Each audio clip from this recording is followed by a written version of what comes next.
pada hari ini kita masih diberikan kesempatan oleh Allah Subhanahu wa Ta'ala untuk bisa bertemu, untuk bisa saling memberikan, saling menasihati dalam kebaikan dan saling menasihati dalam kesabaran. Dan ini adalah nikmat Allah Subhanahu wa Ta'ala, di mana tidak semua di antara kita diberikan kesempatan itu. Kalau hari ini tadi saya di Facebook di mana-mana hari ini tersebar berita meninggalnya Ustaz Faiz Najib yang tertia malam meninggal dan kecelakaan, istrinya patah tulang dan anaknya sedang kritis di rumah sakit. Mudah-mudahan Allah memberikan kemudahan kepada keluarganya dan Allah menerima segala amal ibadah dan yang lain-lainnya. Amin. Maka kita syukuri kita yang masih diberikan kesempatan oleh Allah Subhanahu wa Ta'ala ini dengan menggunakan sebaik-baiknya untuk berbuat baik dan sebagai persiapan nantinya ketika nanti kita akan menghadap Allah Subhanahu wa Ta'ala. Salawat dan salam mudah-mudahan tercurahkan kepada Rasulullah SAW yang telah mengajarkan kepada kita bagaimana mengarungi hidup dan kehidupan ini. Pada kesempatan kali ini saya hanya ingin menyampaikan satu hal yang mungkin bukan hal yang baru, tetapi saya kira ini penting bagi kita semuanya, yaitu masalah bab kejujuran.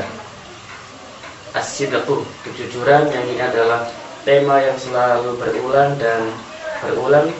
Tapi namun demikian kita juga sering mendapatkan bahwasanya saya dan mungkin kita semuanya sulit untuk mengamalkannya. Jadi masalah kejujuran ini memang mudah untuk diucapkan, tapi berat untuk dilaksanakan. Begitu banyak diajarkan mulai dari TK, SD, SMP, SMA, bahkan sampai perguruan tinggi diajarkan bagaimana jujur. Bahkan ketika menjadi anggota dewan pun ada satu materi tentang kejujuran. Namun demikian kita lihat prakteknya, bagaimana bapak-bapak kita di dewan, bagaimana kejujuran itu di pengadilan, mungkin jarang sekali kita dapatkan. Nah, oleh karenanya, padahal kejujuran itulah yang membawa keberkahan dalam hidup kita. Dan dalam sebuah hadis dikatakan, al-bai'ani bil khiyari malam yatafarraqa, transaksi jual beli itu maka ada hak untuk memilih antara meneruskan akad jual beli atau menggagalkannya selama belum berpisah. Fa in saddaqa wa bayyana, ketika penjual itu menerangkan tentang aib-aib dari apa yang dijualnya dan menjelaskan tentang kelebihan dan kekurangannya, burika lahu ma fi bai'ihima, Allah berkahi dalam transaksinya. Wa in katama, tapi jika penjual itu menyembunyikan aib-aib dalam barangnya, produksinya, wa muhiqat, dan tidak menyebutkannya, maka kata Rasulullah SAW bahwasanya muhiqat barakatu bai'ihima, Allah cabut keberkahan dalam transaksi itu. Jadi Bapak dan Ibu sekalian, salah satu yang menyebabkan ketidakberkahan dalam hidup ini adalah karena tidak jujur. Seandainya ketika seorang itu mau, ini sudah menikah sebelum? Oh ya, belum. Amin. Jadi kalau seorang itu mau menikah dan kemudian dia itu ketika mau menikah dan dia mau terus terang dengan calonnya, maka insya Allah Allah akan memberikan keberkahan dalam rumah tangganya. Tapi ketika seorang itu mau menikah dan khawatir yang ditampilkan adalah yang baik-baik saja, kan itu, yang disebutkan yang baik-baik saja, maka ketika pernikahan terjadi, maka muncul aslinya, kan itu. Nah, oleh karenanya ketika tidak ada kejujuran di awal pernikahan, maka yang terjadi adalah selanjutnya adalah percekcokan. Selanjutnya adalah maka rumah tangga itu tidak kekal dan sebagainya. Nah, ini itu juga dengan perdagangan. Ketika seorang pedagang itu jujur, maka insya Allah Allah akan memberikan barokah dalam perdagangannya dan barokah rezeki untuk kesuksesan anak-anaknya. Tapi ketika teman-teman sekalian, ketika orang pedagang itu nggak jujur, mungkin berbohong dalam bab harga, ketika menjual dan membeli, ketika ditawar berapa harganya ini Pak, oh ini 100.000, ditawar 90, ini ngambilnya aja nggak dapat kan gitu, padahal ngambilnya hanya 80.000. Nah, dengan maksud bahwasanya dengan kebohongan itu dia akan mendapatkan untung lebih. Nah, disitulah dengan untungnya itulah maka untung yang diraihnya dengan berbohong atau dengan sumpah dan yang lain-lain, maka tidak berkah dan membawa kepada keluarganya sesuatu yang tidak baik. Oleh karenanya, teman-teman sekalian, kadang kita dapatkan bahwasanya dalam sebuah keluarga ada kok anaknya nakal sekali. Mungkin salah satunya itu adalah rezekinya tidak barokah. Kadang ada yang mungkin rezekinya banyak, tapi kok cobaannya luar biasa. Boleh jadi uangnya banyak, mobilnya ada, motornya ada, tanahnya di mana-mana, tetapi cobaannya itu luar biasa. Anaknya terkena ini, istrinya naudzubillah selingkuh dan sebagainya. Nah ini maka oleh karenanya Imam Abu Hanifah suatu hari ketika ada seorang yang menjual 20 baju kepadanya, kemudian karena terkenal Abu Hanifah ini sebagai seorang pedagang yang jujur, nah setelah itu nggak sampai 1 hari 20 baju itu di toko Abu Hanifah langsung ludes, habis terjual. Tapi apa yang terjadi setelah maghrib, orang yang menjual tadi itu datang. Mohon maaf Abu Hanifah, bahwasanya di antara 20 baju yang aku jual tadi itu, satu itu ada yang cacat. Aku lupa tidak menyebutkannya kepadamu. Nah ini kan sebenarnya bukan salah Abu Hanifah kan gitu, ketika menjualnya dia nggak tahu juga kan gitu. Tapi ketika itu Abu Hanifah kemudian memerintahkan kepada akuntannya, coba kamu hitung kira-kira berapa harga pokok 20 baju itu dan berapa keuntungannya, semuanya sedekahkan kepada orang-orang fakir dan miskin. Nah ini kenapa? Karena Abu Hanifah sangat menjaga keberkahan rezeki, kebersihan rezeki.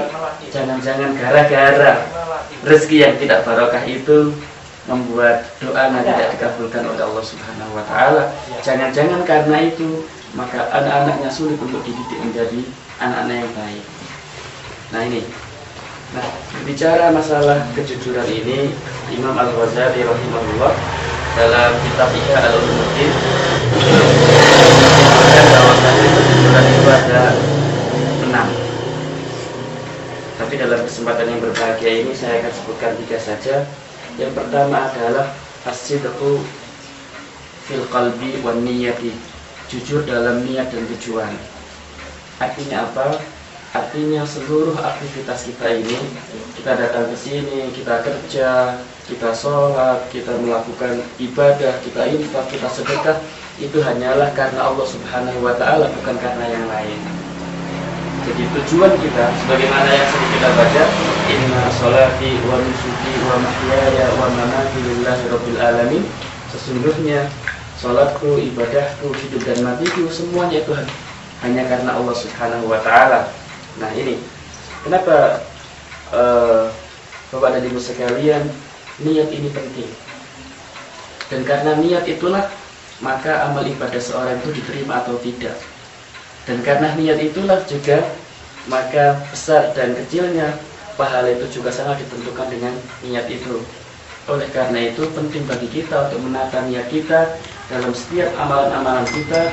Hendaklah ketika awal itu kita ikhlas karena Allah Subhanahu wa Ta'ala, di tengahnya juga ikhlas, di akhirnya juga ikhlas. Jangan sampai di awal itu karena Allah Subhanahu wa Ta'ala, kemudian di tengah ada hal yang lain, muncul bisikan-bisikan dari setan.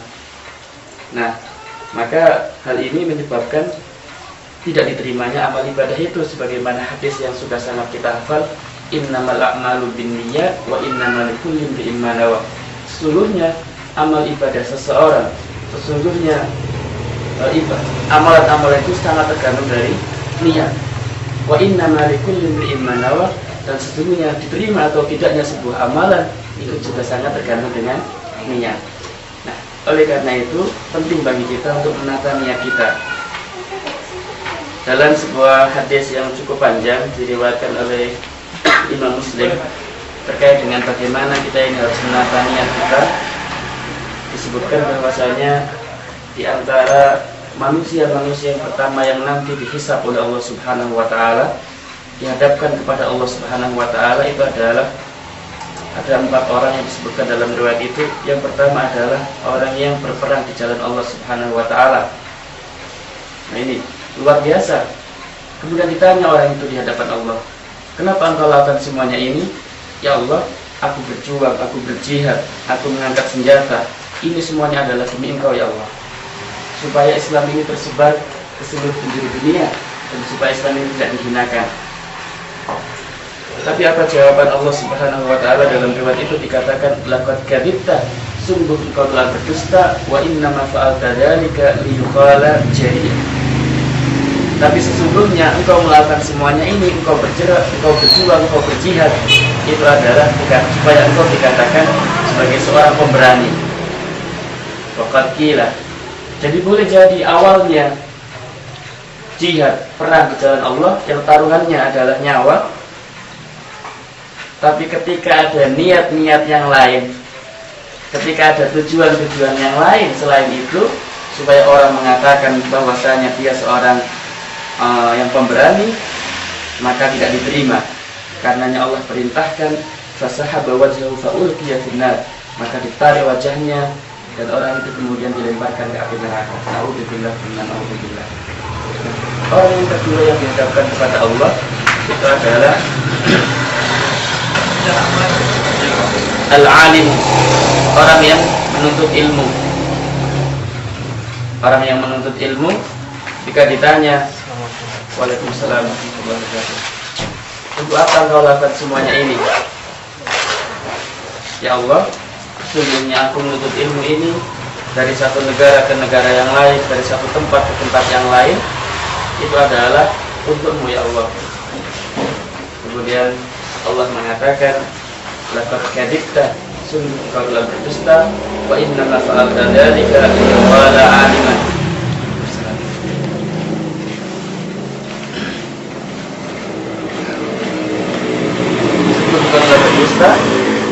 Sesungguhnya engkau menuntut ilmu dari satu tempat ke tempat yang lain, dari satu kampus ke kampus yang lain, liyuqala 'alim, supaya engkau dikatakan sebagai seorang yang berilmu, sebagai seorang pakar yang menjadi rujukan di mana-mana. Kalau ada masalah selalu bertanya kepada orang ini. Dan tujuan orang ini dalam menuntut ilmu, nah itu adalah supaya dikatakan bahwasanya dia adalah seorang pakar. Waqad qila, dan dia mendapatkan itu. Semua orang ketika ada masalah, maka mesti tanya kepada orang ini. Kemudian dikatakan oleh Allah, "Laqad kadzibta, sungguh engkau telah berdusta." Teman-teman sekalian, luar biasa, amalan-amalan yang luar biasa. Jihad, kemudian mencari ilmu. Nah, tapi dikatakan Allah, "Sungguh engkau telah berdusta." Kemudian orang ini ditarik, kemudian dilemparkan ke api neraka. Nah, orang yang keempat, orang yang ketiga itu adalah sungguh luar biasa, adalah al-qari, orang yang pandai membaca Al-Quran. Mungkin juga orang yang hafal Al-Quran. Nah, tapi kalau tadi dibacakan surat Tabarok 30 ayat yang kata Ibnu Mas'ud, Suratul Munjiyah adalah surat yang membebaskan seseorang dari siksa kubur. Jadi barang siapa, tidak ada sebuah hadis kalau barang siapa yang membaca 30 ayat di pagi hari dan di sore hari, maka Allah bebaskan dari azab kubur atau fitnah kubur. Nah, Ibnu Mas'ud ketika membaca ayat ini kemudian menafsirkan hadis ini, Rasul tidak mengatakan 30 ayat itu ayat berapa, ayat apa saja, tapi Ibnu Mas'ud mengatakan itu adalah surat Tabarok. Tabarakalladzii biyadihil mulku wa huwa 'alaa kulli syai'in qadir. Oleh karenanya biasanya di majelis-majelis taklim ibu-ibu wiridnya itu kan Yasin, Waqiah, Tabarak kan gitu. Nah, karena ini menurut pendapat Ibnu Mas'ud bahwasanya surat ini adalah surat yang membebaskan seseorang dari azab kubur. Tentunya ketika bukan hanya cukup membacanya, tapi memahami dan mengamalkan makna-makna yang luar biasa. Nah, jadi seorang qari itu dihadapkan kepada Allah, kemudian ditanya, untuk apa engkau lakukan semua ini? Ya Allah, aku belajar Al-Quran, aku menghafalkan Al-Quran, semuanya ini adalah demi Engkau ya Allah. Kemudian Allah mengatakan, laqad kadzibta wa innama fa'alta dzalika liyuqala huwa qari'. Tapi engkau melakukan semuanya ini, engkau menghafalkan Al-Quran, engkau membaca Al-Quran dengan baik, supaya engkau dikatakan sebagai qari', orang yang bagus bacaannya. Dan ketika ada apa-apa diundang kemana-mana dan sudah terkenal, waqatila, dan dia mendapatkan julukan itu. Luar biasa. Kalau kita membaca Al-Quran itu susah ini. Ini orang yang sudah membaca, bagus bacaannya, hafal Al-Quran, tapi karena ada niatnya itu bukan karena Allah Subhanahu wa Ta'ala, maka ditarik wajahnya dan dilemparkan orang ini ke neraka. Nah, kemudian yang keempat, orang yang keempat yang dihadapkan oleh Allah Subhanahu wa Ta'ala kepada Allah Subhanahu wa Ta'ala adalah al-munfiq, orang yang gemar sedekah, gemar infak. Tidak ada proyek kebaikan dimanapun kecuali dia membantunya. Nah, ketika itu ditanya oleh Allah, kenapa engkau lakukan semuanya ini? Ya Allah, dan orang ini dalam hadis riwayat Muslim itu dikatakan, ma anfaqtu fi ayyi syai'in fi af'al khairi illa anfaqtu mali. Tidak ada satu proyek kebaikan di mana aku hidup dan aku melihatnya, pasti aku akan membantunya. Coba, luar biasa. Jadi orang yang luar biasa gemar berinfak, bukan hanya niat ingin berinfak, tetapi sudah melakukan itu, sudah berinfak, sudah bersedekah. Dan orang pun mengatakan, dan orang pun sudah memahami dan mengenal dia sebagai seorang yang ahli sedekah. Tetapi ketika itu, teman-teman sekalian, maka dijawab oleh Allah Subhanahu wa Ta'ala, laqad kadzibta wa innama fa'alta dzalika liyuqal huwa jawad. Tapi engkau melakukan semuanya ini, engkau berinfak, engkau menyantuni anak yatim, engkau menyantuni janda-janda, engkau memberikan bantuan kepada proyek-proyek kebaikan, liyuqal huwa jawad, supaya dikatakan, supaya dicitrakan sebagai seorang yang dermawan. Amal-amal yang luar biasa. Tapi ketika niatnya, tujuannya bukan karena Allah Subhanahu wa Ta'ala, tapi karena supaya ingin dipuji sebagai seorang pemberani, sebagai seorang pakar dalam ilmu, sebagai seorang yang hafalnya, bacaannya bagus sekali, dan sebagai seorang yang gemar bersedekah, maka amal-amal yang luar biasa ini karena bukan karena Allah, maka orang-orang seperti ini ditarik wajahnya dan dilemparkan ke api neraka. Nauzubillah.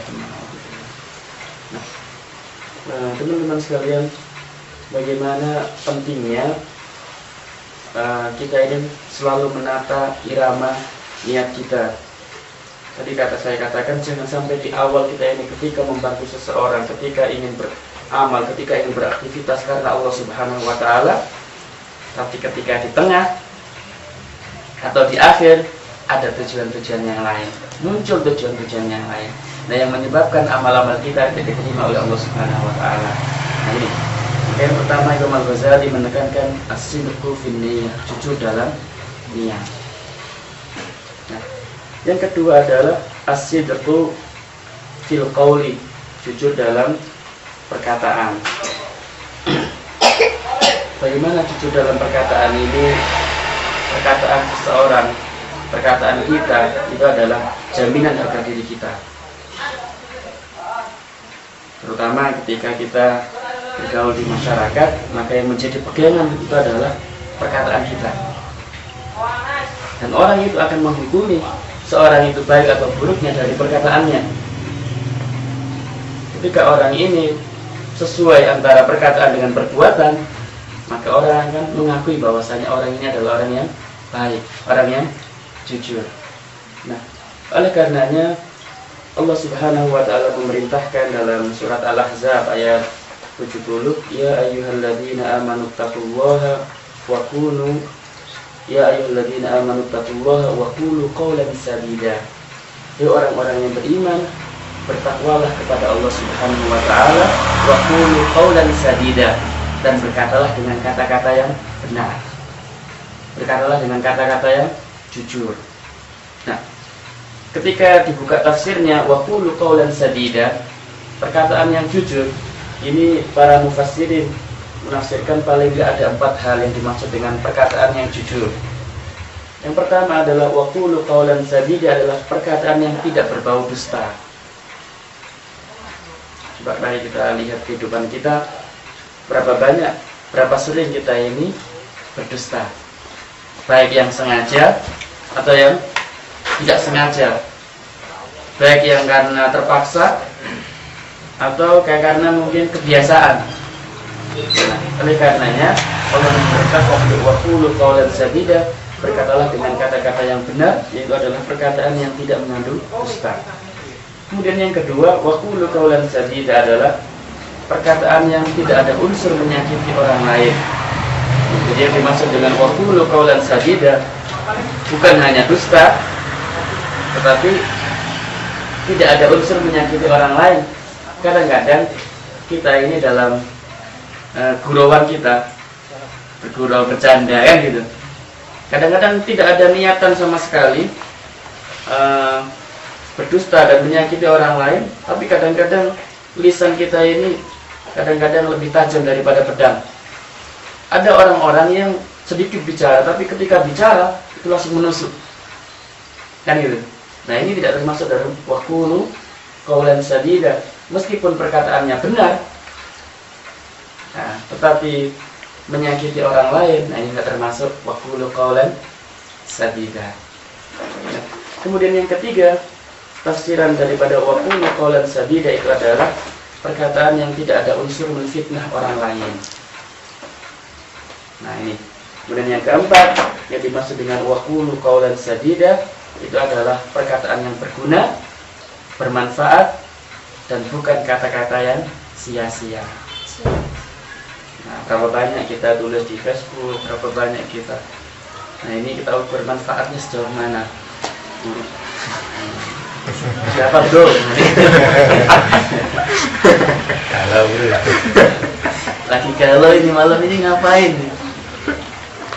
Nah, ini termasuk waktu qawlan bisa juga. Malam-malam ini enaknya ngapain? Nah, jadi yang dimaksud dengan wa qulu qawlan sadida adalah perkataan yang berguna, bermanfaat, dan bukan kata-kata yang sia-sia. Karena ciri seorang muslim itu adalah dia selalu menjaga supaya kata-katanya, perbuatannya itu adalah perbuatan yang manfaat. Dalam hadis yang sudah keluar masuk telinga kita, man kana yu'minu billahi wal yawmil akhir falyakul khairan aw liyasmut. Barang siapa yang beriman kepada Allah dan hari akhir, falyakul khairan, maka hendaklah dia berkata dengan kata-kata yang baik. Ketika tidak mampu, tidak bisa, karena mungkin sudah terbiasa, falyasmut, hendaklah diam. Nah, ini.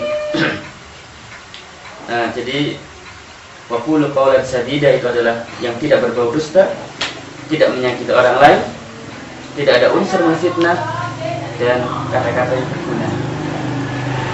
Ini jujur dalam perkataan.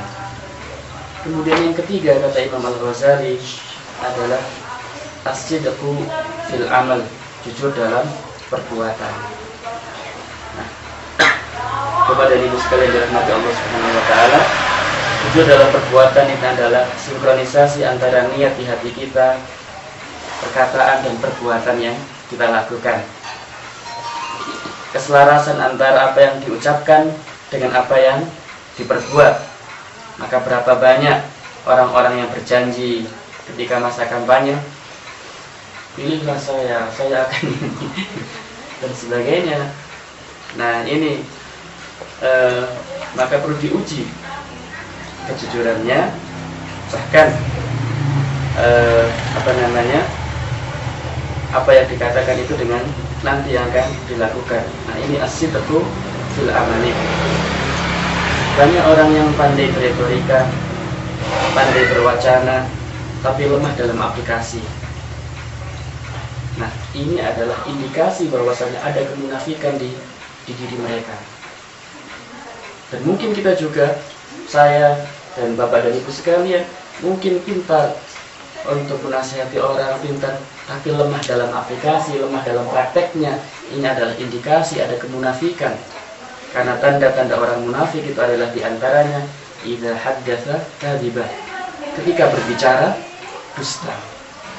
Ketika berbicara tidak sesuai antara apa yang diucapkan dengan apa yang diperbuat. Oleh karenanya Allah Subhanahu wa taala mengecam orang-orang yang seperti ini. Dalam surat As-Saff dikatakan, ya ayyuhalladzina amanu lima taquluna ma la taf'alun.